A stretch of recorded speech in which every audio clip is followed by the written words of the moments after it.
मैं सुभाष जयपाल आपका एक बार पुनः स्वागत करता हूं।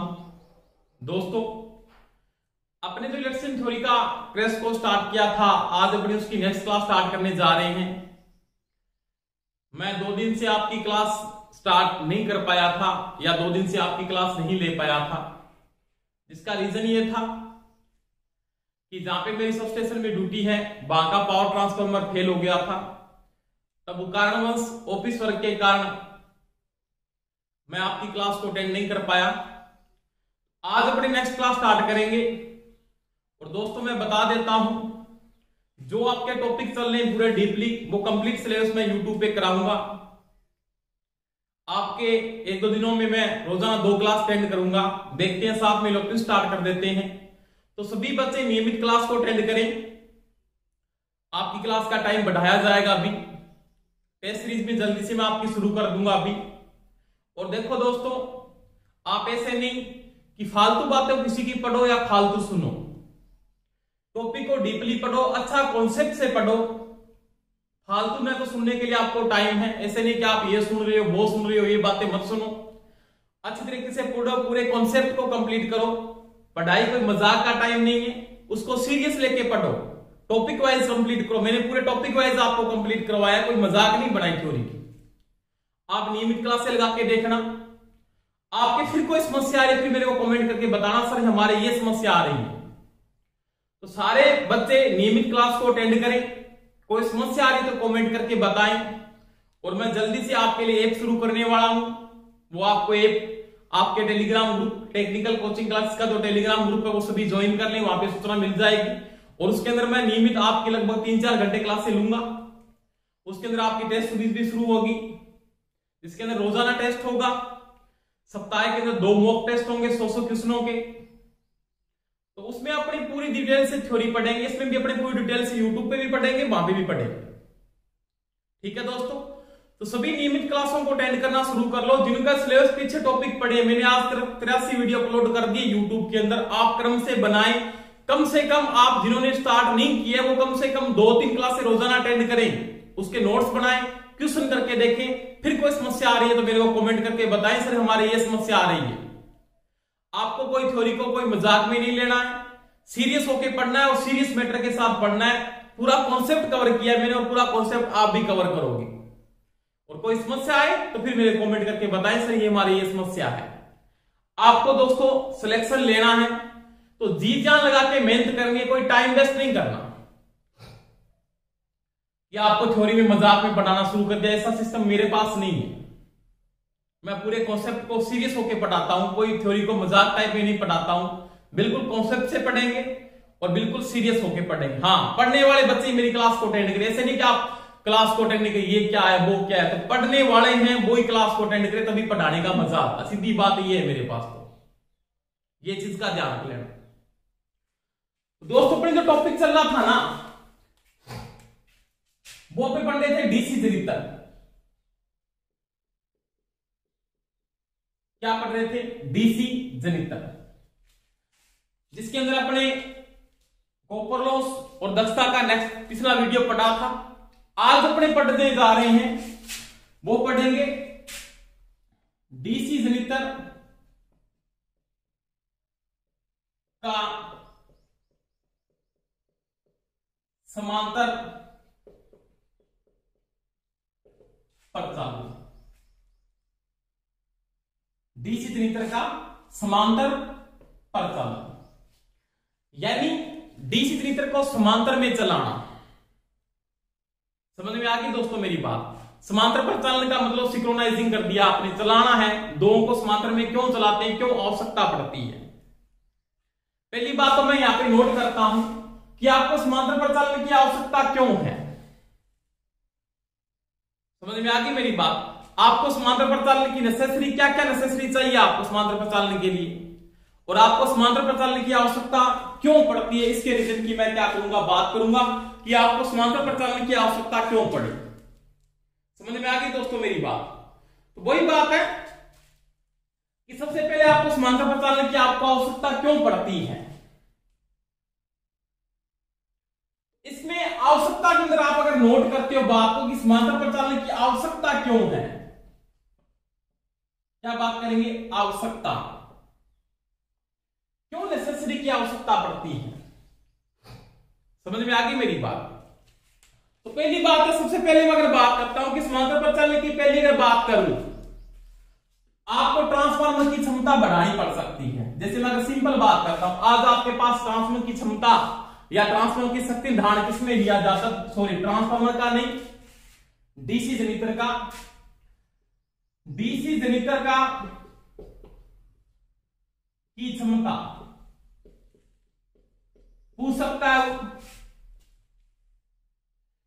या उसका शक्ति निर्धारण पूछ सकता है। इसको क्या लिख सकता है, शक्ति निर्धारण।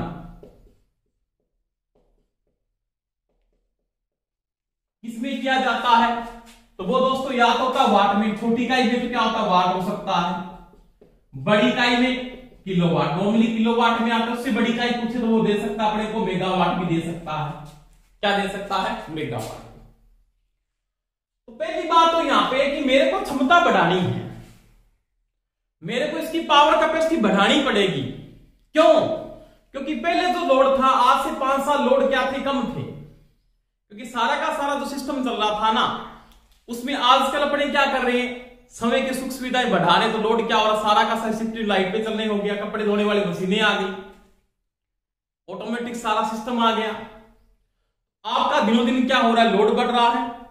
आपको क्या करनी पड़ेगी, जो पहले लोड आपके पास 10 किलोवाट का लोड था, यानी भार किसमें आता 10 किलोवाट का, तो पहले 10 किलोवाट का लोड था, तो वो 2 साल के बाद आज बढ़ के मान लिया 20 किलोवाट का हो रहा है, दुगना हो रहा है, नॉर्मल बात है।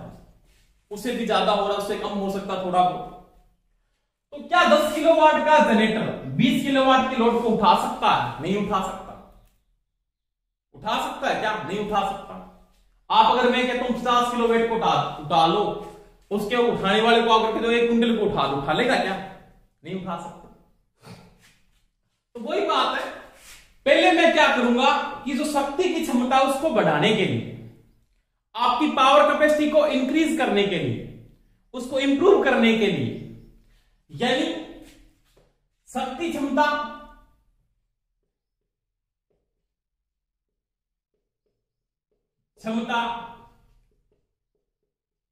बढ़ाने के लिए आपको 2 या 2 से अधिक जो जनरेटर है उनको किस क्रम में चलाना पड़ेगा, समांतर में चलाना पड़ेगा।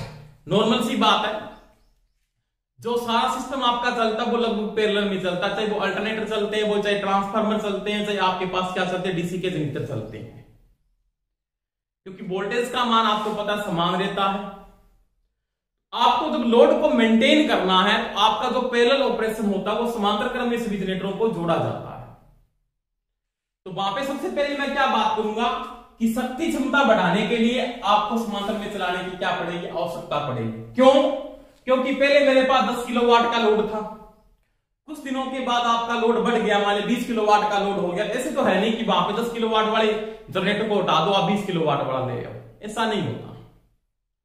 आप क्या करोगे, 10 किलोवाट के वाले जनरेटर से लोड को कम करने के लिए आप उसके समांतर क्रम में एक नया जनरेटर क्या करोगे, जोड़ोगे। उससे पहले उसका समांतर प्रचालन आपको करना पड़ेगा, और क्या क्या चीजों का ध्यान रखना पड़ेगा मैं बात करूंगा।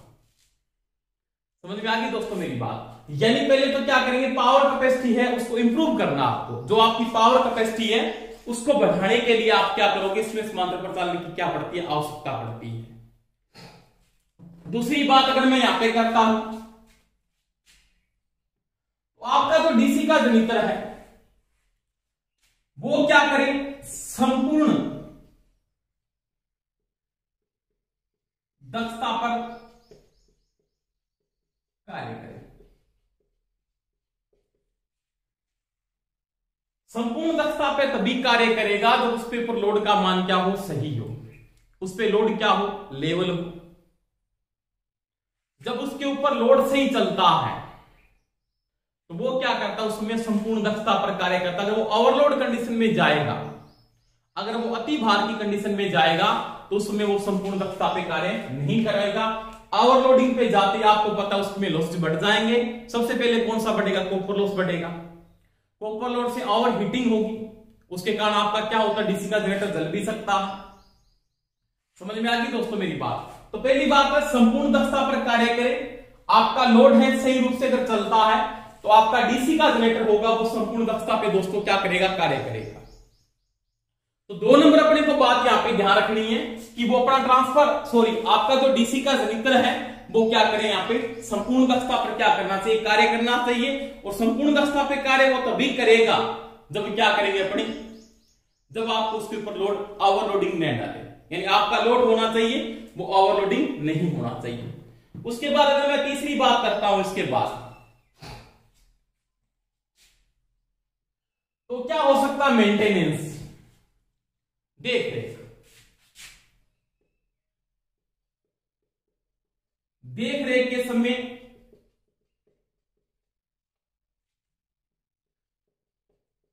संपूर्ण भार चलता रहे। जैसे एक सिंपल बात है, आपका ये डीसी का जनरेटर पहले से कार्यरत है, लंबे समय से चल रहा है, 10 किलोवाट का मान लिया, और आपका लोड है वो 8 किलोवाट का है। अब क्या हुआ, 10 किलोवाट का है, 10 किलोवाट वाला 8 किलोवाट के लोड को आराम से चला रहा, कोई समस्या नहीं आ रही थी। आपका 1 साल बीत गया, 2 साल बीत गया, परंतु आपको पता है कि जो मशीन चल रही है उसकी मेंटेनेंस की आवश्यकता होगी। किसकी आवश्यकता होगी, मेंटेनेंस आपको करना पड़ेगा। समझ में आ रही है मेरी बात? आपको उसका मेंटेनेंस करने के लिए, जैसे आपको रिवाइंडिंग करना है, मान लिया उसमें वाइंडिंग में दोष आ गया, मान लिया कोई ना कोई, ठीक है, उसकी कूलिंग सही नहीं हो रही है, उसमें बेरिंग में घर्षण गुणांक बढ़ गया है, आपको कम्यूटेटर में कोई समस्या आ गई है, आपको कार्बन बूस्ट चेंज करने हैं, तो आप रनिंग कंडीशन के अंदर जो मशीन चालित है उसकी रनिंग कंडीशन में आप ऐसा कार्य नहीं कर सकते। तो आपको मेंटेनेंस करने के लिए इस अल्टरनेटर को, पहले वाले को क्या करना पड़ेगा, बंद करना पड़ेगा। अगर उसको बंद करेंगे तो क्या आपका भार क्या होगा, चलता रहेगा, नहीं चलेगा। उस भार को नियमित रूप से चलाने के लिए, यानी संपूर्ण भार है उसको नियमित रूप से चलाने के लिए, किस रूप से, नियमित रूप से चलाने के लिए क्या करेंगे, नियमित रूप से चलाने के लिए, लगातार चलाने के लिए आपको क्या करना पड़ेगा, उस लोड को दूसरे पे क्या करना पड़ेगा, शिफ्ट करना पड़ेगा। और शिफ्ट करने से पहले उसको क्या करना पड़ेगा, उसके समांतर क्रम में जोड़ना पड़ेगा। तो दोस्तों एक चीज का ध्यान रखना है कि किसी भी डीसी के जनरेटर का अगर मेंटेनेंस करना है, उस भार को, पहले वाले जो भार उसको नियमित रूप से चलाने के लिए आप उस भार को क्या करेंगे, नियमित रूप से चलाने के लिए आपको पहले क्या करना पड़ेगा, एक डीसी का जनरेटर उसके समांतर क्रम में चलाना पड़ेगा। उसके बाद क्या करोगे, उस नए वाले पे लोड डाल दोगे और पुराने वाले को आप वहां से ऑफ करके उसका क्या करेंगे, मेंटेनेंस कर सकते हैं। समझ में आ गई दोस्तों मेरी बात? यानी कोई भी आपके पास डीसी का जनरेटर है तो उसका क्या करेंगे, अगर आप मेंटेनेंस कर रहे हो, क्या कर रहे हो, मेंटेनेंस, तो क्या करोगे, नए वाले पे आप लोड को डालोगे और जो पुराने वाले पे लोड को हटा के उसका क्या करेंगे, मेंटेनेंस करेंगे। उसके बाद में 4 नंबर अगर कंडीशन की मैं बात करता हूं यहां पे, तो कोई भी क्या है, डीसी का जनरेटर है वो क्या होता है, फेल हो जाता है। यानी कोई जनरेटर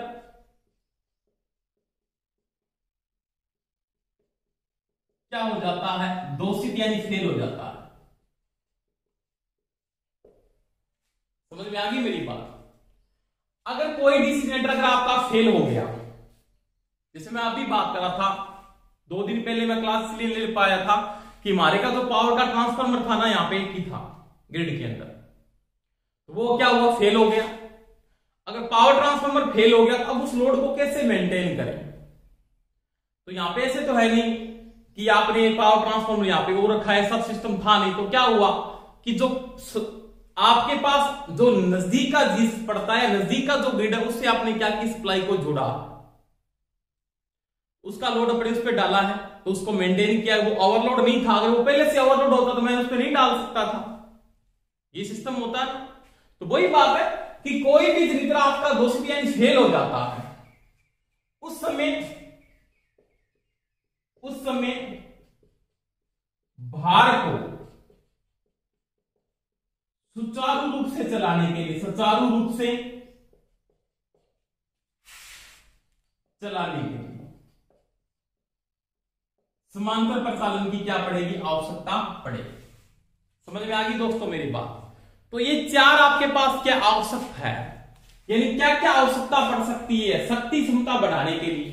यानी पहली बात, आपका लोड बढ़ गया, आपके पास जो जनरेटर है उसकी लोड कैपेसिटी क्या कम है, उस लोड को मेंटेन करने के लिए आप उसके समांतर क्रम में एक जनरेटर और जोड़ दो, उस लोड को आप क्या कर सकते हो, मेंटेन कर सकते हो। समझ में आई दोस्तों मेरी बात। दूसरी बात, अगर वो ओवरलोडिंग पे जा रहा है और दोनों की दक्षता को आप बढ़ाना चाहते हो, तो लोड को सही रूप से मेंटेन करने के लिए आप दक्षता बढ़ाने के लिए उनको किस क्रम में जोड़ेंगे, समांतर क्रम में जोड़ेंगे। तीसरी बात, किसी भी डीसी के जनरेटर की क्या करनी है, देख रेख करनी है, उसका मेंटेनेंस करना है।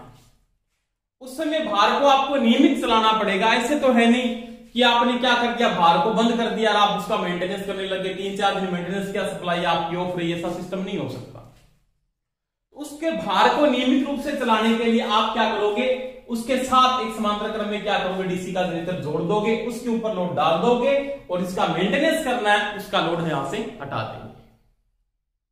समझ में आई दोस्तों मेरी बात।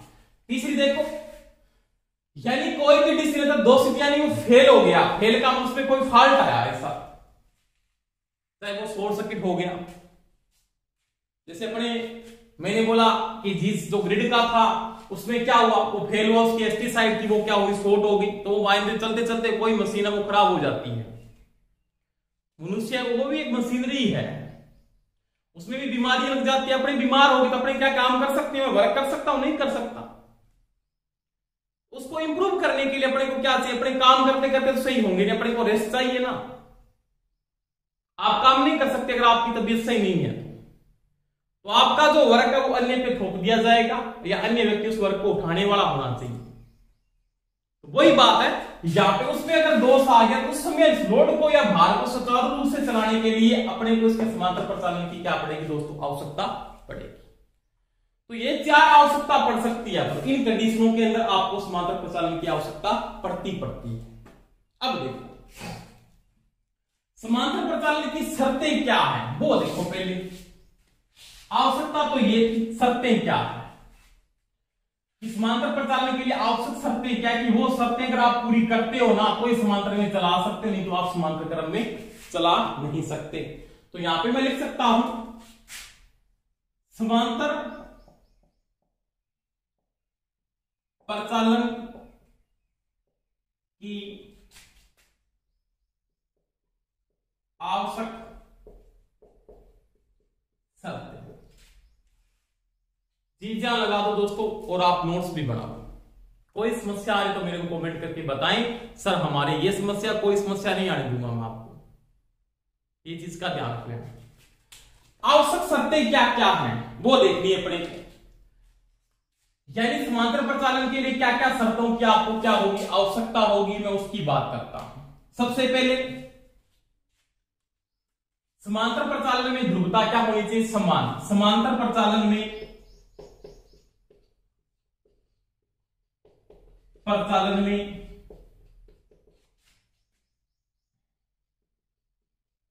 ध्रुवता समान हो। ध्रुवता को क्या कहते हैं, पोलरिटी। क्या कहते हैं, पोलरिटी। जैसे सिंपल मैं अगर बात करता हूं, आपके पास डीसी जनरेटर में अपने को पता है 2 स्थिति निकलते हैं, प्लस और माइनस। एक जनरेटर आपका मान लिया ये है, नॉर्मली मैंने बात की तो ये मान लिया J1 है, एक ये J2 है, इसका भी प्लस माइनस 2 से निकल गए, इसके भी प्लस माइनस के 2 से निकल गए, इससे ये J2 है ऐसे। अब देखो अगर इनको मैं समांतर में जोड़ता हूं तो पोलरिटी समान होनी चाहिए, ध्रुवता समान होनी चाहिए, यानी प्लस के साथ क्या जुड़ना चाहिए, प्लस जुड़ना चाहिए ऐसे बस बार में, और माइनस के साथ क्या जुड़ना चाहिए दोस्तों, माइनस ही जुड़ना चाहिए। समझ में आ गई दोस्तों मेरी बात, ये सबसे अच्छी बात है। यहाँ पे ध्रुवता आपकी समान होनी चाहिए। अगर आप 3 फेज में सिंक्रोनाइजिंग पढ़ोगे तो वहां पे इसको बोलते हैं क्या, फेज क्रम। यहां पे पोलरिटी।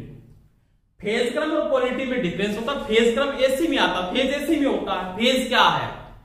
किसी भी धारा या किसी भी एसी का मान समय के साथ बढ़ते हुए गिरते हुए चलना, ऐसे चलना, समय के साथ मान बदलते हुए चलना क्या कहलाता है? उसका फेज कहलाता है। समझ में आई बात? यहाँ पे डीसी है, यहाँ पे कोई फेज नहीं है, कोई फेज नहीं। यहाँ पे पोलरिटी होगी पॉजिटिव। पॉजिटिव का मैंने आपको बताया हायर पोटेंशियल होता है, इसको एचपी बोलते हो, और माइनस का मतलब होता है एलपी, लोअर पोटेंशियल। और दोनों का डिफरेंस पोटेंशियल डिफरेंस यानी क्या कहलाता है? विभवांतर कहलाता है। एचपी को मतलब क्या बोलते? प्लस का मतलब होता है उच्च विभव है, यहाँ पे हायर पोटेंशियल है, उच्च विभव, और यहां पे क्या है? निम्न विभव। अगर आपने क्या कर दिया, जोड़ते समय उच्च के साथ उच्च होना चाहिए। आपको प्रश्न में यह भी पूछ सकता है कि जब दो डिजिनेटरों को समांतर में चल रहा रहे हो तो उसकी पोलरिटी में क्या है? हायर पोटेंशियल से हायर पोटेंशियल जुड़ना चाहिए, लोअर पोटेंशियल से लोअर पोटेंशियल जुड़ना चाहिए। ऐसे नहीं कि हाई से लो जोड़ दो, लो से हाई जोड़ दो, तो क्या हो जाएगा दोस्तों? शॉर्ट सर्किट हो जाएगा। क्योंकि आपने अगर पॉजिटिव से क्या जोड़ दिया, नेगेटिव जोड़ दिया, तो क्या होगा? शॉर्ट सर्किट ही होगा ना, हो जाएगा बिल्कुल। तो पहले यहां पे मुख्य शर्त यह है कि दोनों या दो से अधिक जितने भी जनरेटर समांतर में चल रहे हैं उनकी ध्रुवता क्या होनी चाहिए? समान होनी चाहिए। उनकी पोलरिटी क्या होनी चाहिए? समान होनी चाहिए। अगर उनकी ध्रुवता समान नहीं है तो आप उनको समांतर क्रम में नहीं चला सकते। समझ में आई दोस्तों मेरी बात? 2 नंबर का अगर यहां पे बात करता हूं,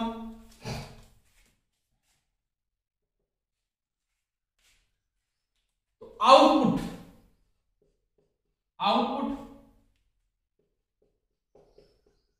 टर्मिनल वोल्टेज समान होनी चाहिए, समान होनी चाहिए। इन 2 कंडीशनों का यहां पे क्या रखोगे आप? विशेष ध्यान रखोगे। आपके टर्मिनल वोल्टेज का मान समान नहीं है या पोटेंशियल डिफरेंस समान नहीं है तो भी आपका शॉर्ट सर्किट हो सकता है। कैसे? मैं बता देता हूं। देखो दोस्तों, आपके पास ये सिस्टम बना हुआ है, ये 2 डीसी के जनरेटर हैं। जैसे एक तो मान लीजिए ये जनरेटर, मान लीजिए इसको G1 लिख दिया, एक ये लिख दिया G2 है, 2 नंबर है, और ये आपकी बस बार है। क्योंकि समांतर क्रम में आपके पास क्या होगी? बस बार के साथ इसे जुड़ेगा। ये बस बार है, इसका ये पॉजिटिव है, इसका ये नेगेटिव है। मैंने इसका पॉजिटिव लिया, इसका भी पॉजिटिव, यानी इसका पॉजिटिव है, ये नेगेटिव है, इसका ये पॉजिटिव है, ये इसका नेगेटिव। ध्रुवता मैंने सही ले ली। मैंने प्लस के साथ क्या जोड़ दिया दोस्तों? प्लस को जोड़ दिया, और माइनस के साथ इसको जोड़ दिया, माइनस को जोड़ दिया। एक बार बता रहा हूं, इसे मैंने प्लस के साथ इसको जोड़ दिया, प्लस को जोड़ दिया, माइनस के साथ मैंने इसको जोड़ दिया, माइनस को जोड़ दिया। अब क्या समस्या आई? आपने पोलरिटी दोनों की सही कर ली, पोलरिटी दोनों की समान थी, परंतु इसके टर्मिनल वोल्टेज का मान कितना था? 250 वोल्टेज। इसके टर्मिनल वोल्टेज का मान क्या था? 250 वोल्ट। पहली बात तो ये टर्मिनल वोल्टेज समान होने चाहिए। अगर नहीं है तो फिर मैं बताऊंगा। अगर यहां का पोटेंशियल 250 है तो यहां का मैंने माना 0 पोटेंशियल डिफरेंस क्या होगा? 250 हो गया। अब देखो, अगर यहां का ये हायर पोटेंशियल 250 का है तो ये भी 250 का है, यानी इस एचपी में इसका जो हायर पोटेंशियल में नोट करता हूं, इसकी एचपी साइड वोल्टेज का मान 250 है, और ये एलपी में वोल्टेज का मान कितना है? 0। लोअर पोटेंशियल हायर पोटेंशियल, ये इसका एचपी कितना है? वो ये 250, और इसका एलपी कितना है? वो 0। तो पोटेंशियल डिफरेंस दोनों का कितना समान हुआ कि नहीं? बिल्कुल हुआ। अब देखो, अब अगर यहाँ पे पोटेंशियल आपका 250 है, इस बिंदु का भी और इस बिंदु का भी क्या 250 है, तो क्या इसमें करंट इसके अंदर फ्लो हो सकता है? नहीं फ्लो हो सकता। क्यों? कि धारा तभी प्रवाह होती है जब पोटेंशियल डिफरेंस, यानी 2 बिंदुओं के बीच, जैसे मैंने ये 2 कंडक्टर है, इन दोनों के बीच में पोटेंशियल डिफरेंस, यानी एक तो एचपी हो, अगर एचपी को आपने एचपी के साथ जोड़ दिया, यहां पे भी 220 वोल्टेज है और यहां पे भी 220 वोल्टेज है, तो क्या करंट फ्लो हो सकता है? नहीं फ्लो हो सकता। क्योंकि दोनों ओर लगने वाला पोटेंशियल डिफरेंस यानी फोर्स क्या है? समान, तो कोई करंट फ्लो नहीं होता। होगा क्या? नहीं होगा। अब क्या हुआ? आपने पोटेंशियल डिफरेंस को नोट किया, अगर वो समान नहीं होता, ये असमान हो जाता, तो क्या होता? वो देखो, अब यहां पे ये 230 वोल्टेज दे रहा है, माने 220 मान लेते हैं, ये 0 है। अब इसका 220 50 है, इसका मैंने कहा 250 है, एक का, एक का 220 है, दोनों के बीच में पोटेंशियल डिफरेंस आ गया, तो ये तो बन गया एचपी और ये किसका काम करेगा, ये अब करेगा एलपी का। तो अब क्या होगा, करंट फ्लो होगा एचपी से एलपी की ओर। तो क्या हो जाएगा, इस जनरेटर का करंट इसमें फ्लो हो जाएगा, तो क्या हो जाएगी, वाइंडिंग आपकी शॉर्ट सर्किट हो जाएगी। उस कंडीशन में भी आपका शॉर्ट सर्किट हो सकता है। समझ में आई दोस्तों मेरी बात। तो दोनों में आउटपुट टर्मिनल वोल्टेज का मान क्या होना चाहिए, समान होना चाहिए। अगर टर्मिनल वोल्टेज समान नहीं है तो आप समांतर क्रम में जोड़ नहीं सकते। हाँ, शक्ति का कोई मतलब नहीं है, शक्ति में यहाँ पे नॉर्मल बात है, तो दो ही कंडीशन को पूर्ति करनी है, ये चीज का ध्यान रख लेना। इस अल्टरनेटर में तो कई बातें ध्यान रखते हैं ना, फेज क्रम हो गया, फ्रीक्वेंसी हो गई, समझ में आ गई बात, और टर्मिनल वोल्टेज हो गई। जैसे आप बोलो जोड़ो, अल्टरनेटर को समांतर क्रम में जोड़ रहे हो तो किन किन शर्तों की आवश्यकता होती है समांतर प्रचालन पहले से, तो पहली बात होती है वहां पे फेज क्रम समान होना चाहिए। दूसरी बात वहां पे क्या होना चाहिए, फ्रीक्वेंसी समान होनी चाहिए, समस्या आ सकती है। और तीसरी बात वहां पे टर्मिनल वोल्टेज समान होने चाहिए। डीसी जनरेटर के अंदर क्या है, कोई फेज क्रम नहीं होता, तो वहां पे क्या होती है, ध्रुवता समान होनी चाहिए। टर्मिनल वोल्टेज यहां पे भी समान होनी चाहिए, वहां पे भी समान होनी चाहिए। यहां पे कोई आवृत्ति नहीं है, उसका कोई मतलब यहां पे नहीं होता। अगर आपको ट्रांसफार्मर को समांतर में जोड़ना है तो वहां पे 4 कंडीशन आती है। फेज क्रम समान होना चाहिए, समझ में आ गई मेरी बात, आवर्ती या फ्रीक्वेंसी समान होनी चाहिए। तीसरी बात क्या, टर्मिनल वोल्टेज समान होनी चाहिए। चौथी बात, प्रति टर्न इंपीडेंस समान होना चाहिए। तो वहां पे प्रति टर्न इंपीडेंस और जुड़ जाता है, उसकी कंडीशन जब ट्रांसफार्मर समझाऊंगा तो पूरी बातें करेंगे, कोई समस्या नहीं आएगी। तो वहां पे 4 कंडीशन है, अल्टरनेटर में 3 कंडीशन है और डीसी जनरेटर में ओनली 2 कंडीशन है। अब यहाँ पे पावर का कोई मतलब नहीं है। अगर आपको कोई बोले पावर का यहाँ पे कोई मतलब नहीं है। पावर का मान, जैसे मैं सिंपल बात करता हूं, ये 10 किलोवाट का मान लिया, ये 5 किलोवाट का, क्या इसके समांतर क्रम में चल सकता है, बिल्कुल चल सकता है, कोई समस्या नहीं होगी। पर दोनों की टर्मिनल वोल्टेज का मान असमान नहीं हो, दोनों की टर्मिनल वोल्टेज क्या होनी चाहिए, समान होनी चाहिए। अब ये दोनों मिलकर 15 किलोवाट का लोड उठा सकते हैं। समझ में आई दोस्तों मेरी बात। तो ये समांतर प्रचालन की 2 शर्तें होती है, वो आपको विशेष यहाँ पे क्या रखनी है, ध्यान रखनी है। कोई दिक्कत नहीं। अब देखो, अब इसका जो पैरेलल ऑपरेशन की मैं अगर बात करता हूं, अगर टर्मिनल वोल्टेज का मान तो आप कैसे नोट करते वो देखो आराम से, कोई समस्या नहीं आनी चाहिए आपको। और भाई साथ साथ में सभी नोट्स बनाएं, जो क्लास में पीछे चल रहे हैं वो जल्दी से जल्दी क्लासें कंप्लीट करें, क्योंकि आगे मैं क्लासें आपकी बढ़ाने वाला हूं। एक दिन में 2 क्लास या 3 क्लासें डालूंगा, तो जल्दी से सिलेबस कंप्लीट करेंगे अपने, वो भी ध्यान रख लेना। अब देखो, अब मैं बात करूंगा डीसी जनरेटर का समांतर प्रचालन। किसकी बात करेंगे, समांतर प्रचालन की। आवश्यकता मैंने बता दी, शर्तें मैंने बता दी। अब देखो, ये आपकी बस बार है,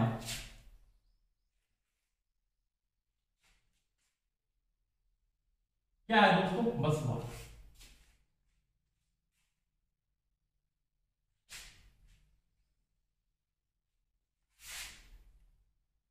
प्लस और माइनस, इधर कोई भी आप जाके भार या लोड जोड़ते हो, भार यानी यहां पे क्या डालोगे, मान लीजिए कोई भी एक लोड डाल दी, आगे चलता जाए।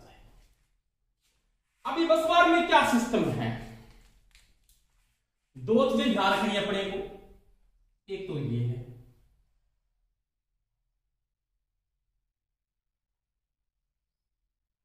एक ही है।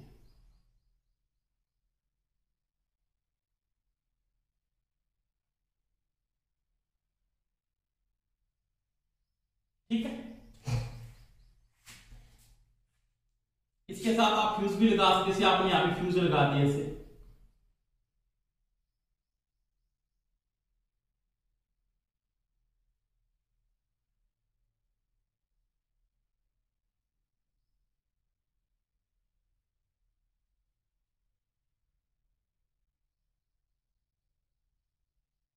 ये आईसीडीपी है, आईसीडीपी,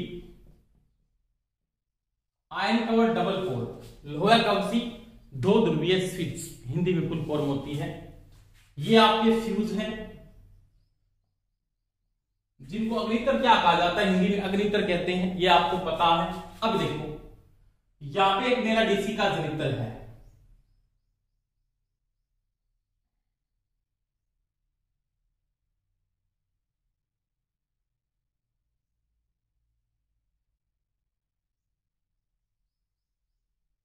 ये मेरा आर्मेचर है A1 A2,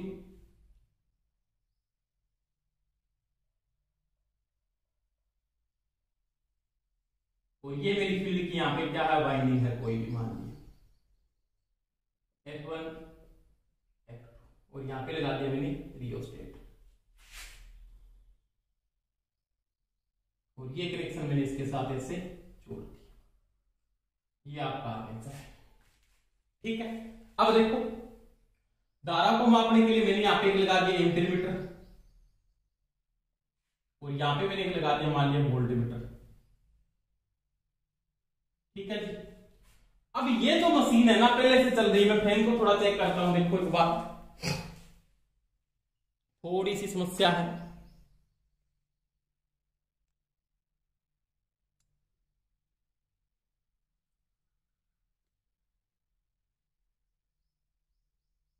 बस ठीक है, अब सही है, बिल्कुल कोई दिक्कत नहीं है।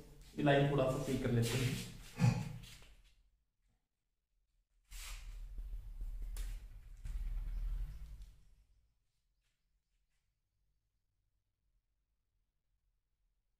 ये आपका भार या लोड जुड़ा। अब देखो ये आपका क्या लगा है, रियोस्टेट लगा हुआ है, और ये फील्ड वाइंडिंग है, ये पहले से ही ऑन है, यानी ये तो क्या आपकी रनिंग मशीन है, क्या बोलोगे इसको, रनिंग मशीन जो पहले से चल रही है। ठीक है जी, पहले से चल रही, इसका मतलब इसका आईसीडीपी क्या होगा, यहां से ऑन होगा, ये तो क्या होगा, इसका ऑन होगा ऐसे। ठीक है, कोई दिक्कत नहीं। अब देखिए यहां पे जो नई मशीन आने वाली उसको क्या बोलेंगे, इनकमिंग मशीन।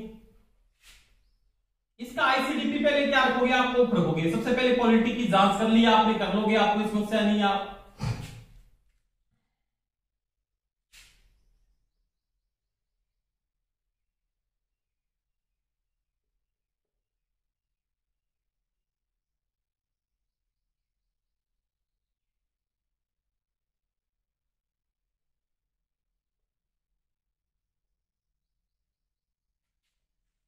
एक पूरा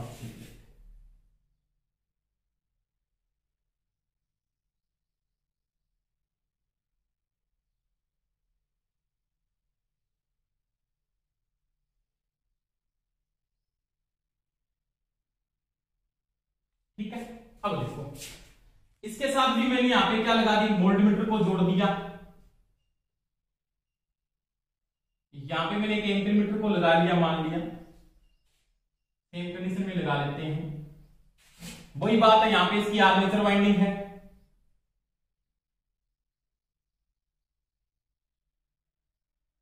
क्या है, armature winding,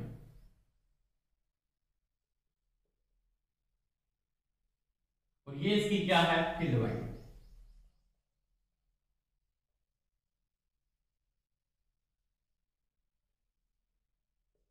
F1 F2 A1 A2, और ये आपका है रियोस्टेट,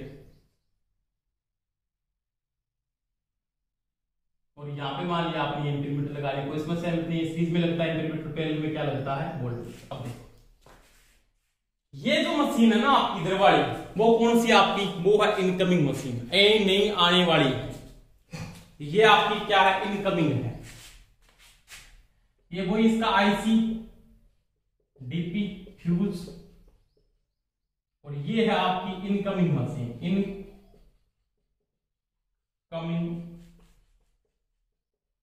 मशीन।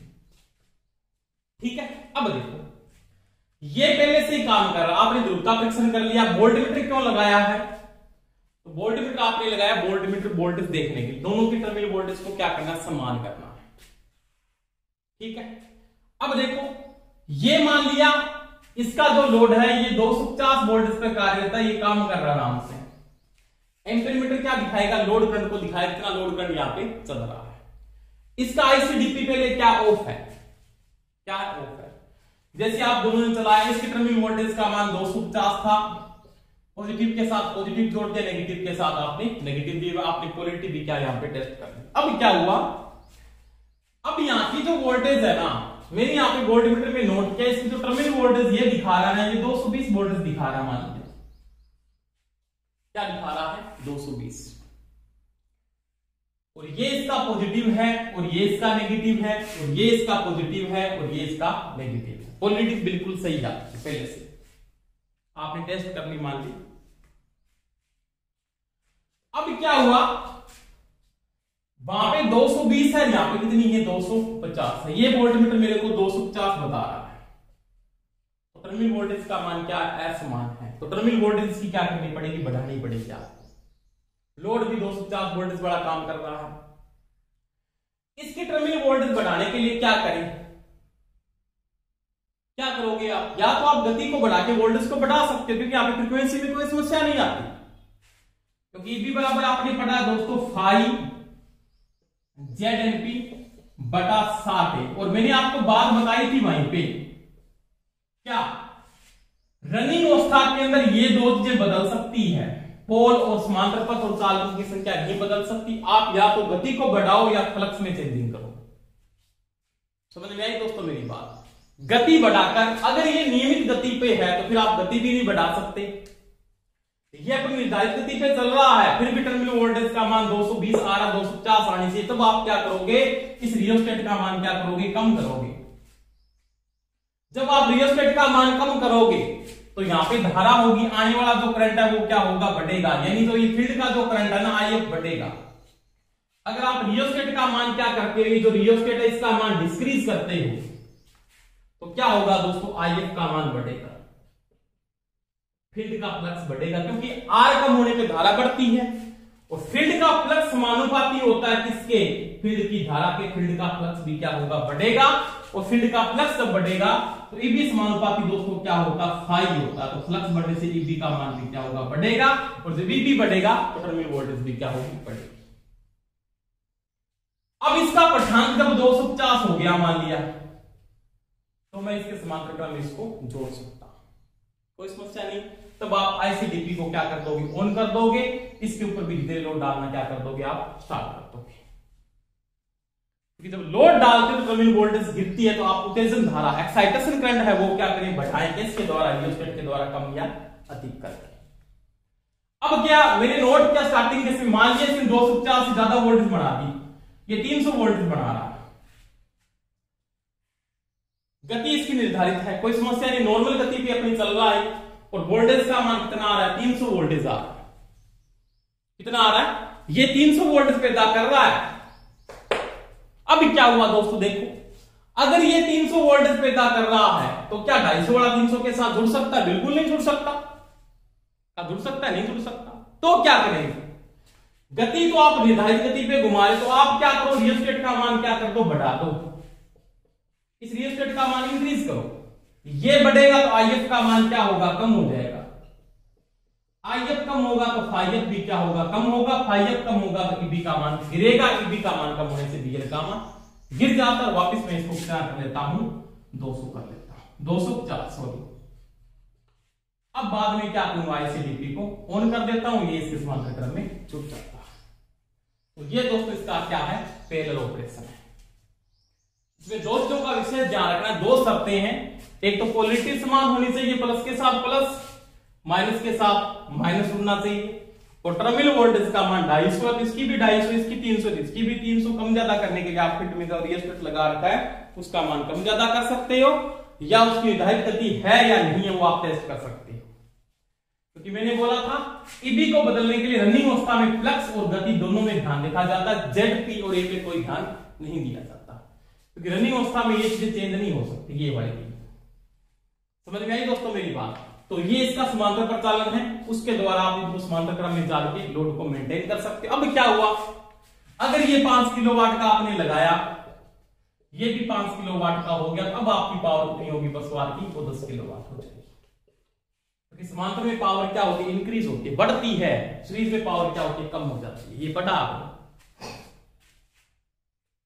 तो ये इसका था डिजोनेटर का समांतर प्रचालन। कोई समस्या दोस्तों, बोलो। कोई समस्या आए तो आप मेरे को कमेंट करके बता सकते हो, सर हमारे ये समस्या आ रही है। कोई भी समस्या जिस प्रकार से आपकी आती है तो मेरे को कमेंट करके आप बता सकते हो कि सर जी हमारे ये समस्या आ रही है।